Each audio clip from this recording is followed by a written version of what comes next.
श्री राम समर्थ। नवंबर 15। चिंता की जड़ मैं करता हूँ के भाव में है। क्या हमें आनंद खोजने कहीं और जाना पड़ता है? नहीं। जो स्वयं आनंद रूप है उसने अपनी ही तरफ से मान लिया है कि मैं दुखी हूँ। एक आदमी अपना मुंह आईने में देखने गया किंतु वह उसे नहीं दिखाई दिया। तब एक आदमी बोला, मैं दिखाता हूँ, और ऐसा कहकर उसने आईने पर जमी धूल पूंछी और उससे उसमें देखने को कहा, और तब उस आदमी को उसमें अपना मुंह साफ दिखाई दिया। यही साधु संत किया करते हैं। वे हमसे कहा करते हैं कि तू ही ब्रह्म रूप है, यानी तू स्वयं सिद्ध और आनंद रूप है। लेकिन हम क्या करते हैं?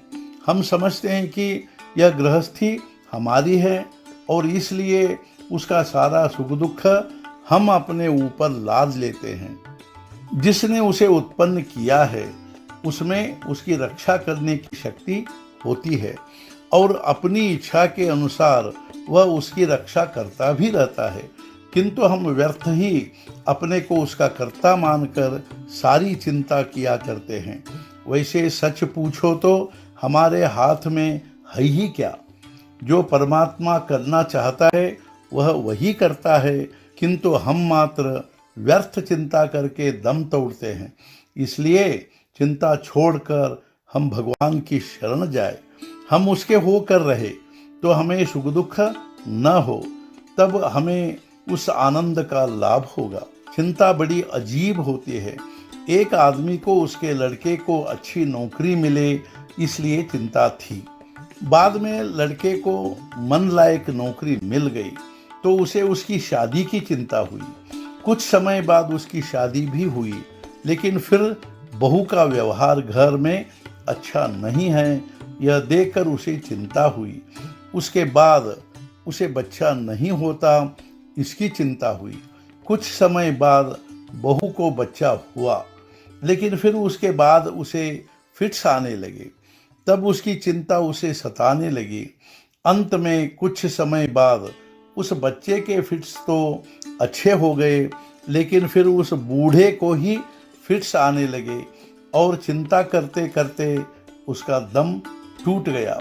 चिंता हमें भगवान से अलग करके काल के हवाले करती है और हम काल के हवाले हुए कि हमारी बुद्धि भ्रष्ट हो जाती है।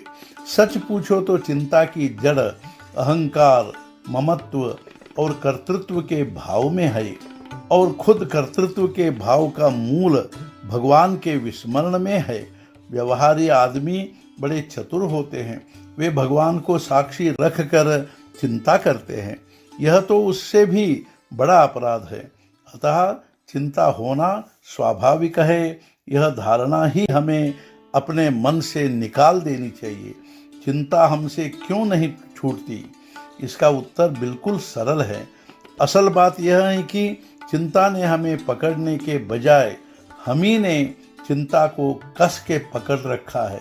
तो फिर वह आखिर छूटे भी कैसे? किसने भगवान को अपना बना लिया उसे फिर चिंता करने की जरूरत ही नहीं जाती। आज का मुख्य विचार, संकट आने पर चिंता नहीं करनी चाहिए। ऐसी दृष्टि हो कि भगवान जो करता है वह अपने हित के लिए ही करता है। सद्गुरुनाथ महाराज की जय। जय जय रघुवीर समर्थ।